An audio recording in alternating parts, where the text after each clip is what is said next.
Hello, good morning everyone. Hello, good morning mga loves.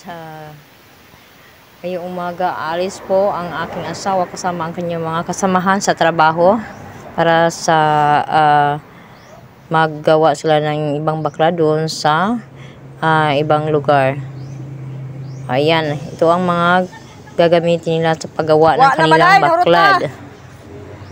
Magmasa sila ng semento doon para makabit na po itong mga baka na yan.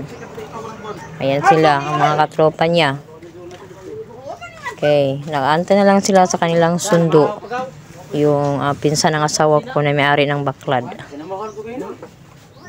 Tambay-tambay lang muna sila habang inaantay nila ang sasakyan. Ayan na si Julius, yung may-ari ng baklad na pinsan ng asawa ko. Sinusunod na sila, pero magkuha muna sila ng mga materials. Ayan. Ayan mga loves. Ayan. Okay. Magkarga muna sila ng mga materials para tuwing pagmasa ng mga simento doon.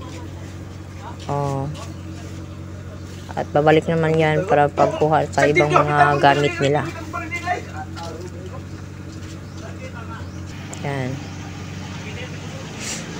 Yung nagbe-video dito, nag-uwalis naman tayo sa labas ng bahay. Ayan.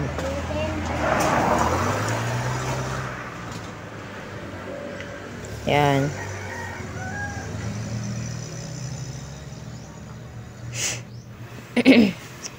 Nakabalik na sila. Ayan na. Kinukuha nila yung mga materials na para makabiyahe na sa kanilang lugar, sa destination nila, para makagawa na ng mga gamit para sa baklad.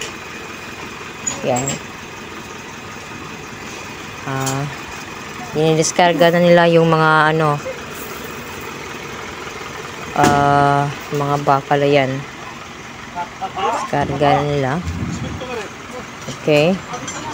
Yung mga bakal na yan ay gagamitin yan sa mga pundo, gagawing pundo para sa baklad. Okay.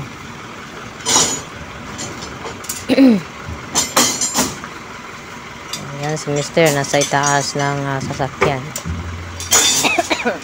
Siya kasi ang nag-manage sa ibang baklad na gagawin doon sa mga 3 barangay lang mula dito sa aming lugar.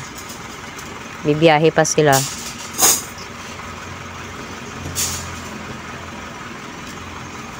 Okay.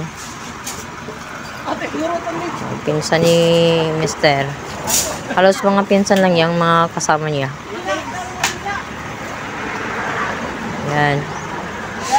Tapos na silang nag-diskarga. Nagkarga pala. Sorry, karga pala. Yan. Nagkarga sila ng mga materials nila. Yan si Mr. kumakaway na. Palis na kasi sila. Paki-follow pala sa kanyang Facebook page, Yoks The Fishing Vlog, at sa kanyang YouTube channel, Yoks Fishing Vlog. Ayan. Ready to go na sila.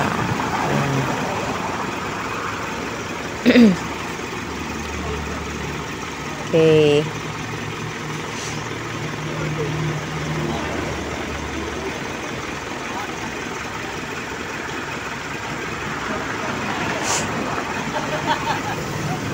Nag-smile pa. Nag-smile pa ang mga kasama niya. Ayan. Nag-alis na po sila. Okay. Maraming salamat sa panonood guys. At walang sawang pagsuporta sa ating page at saka YouTube channel. Maraming salamat. Bye-bye.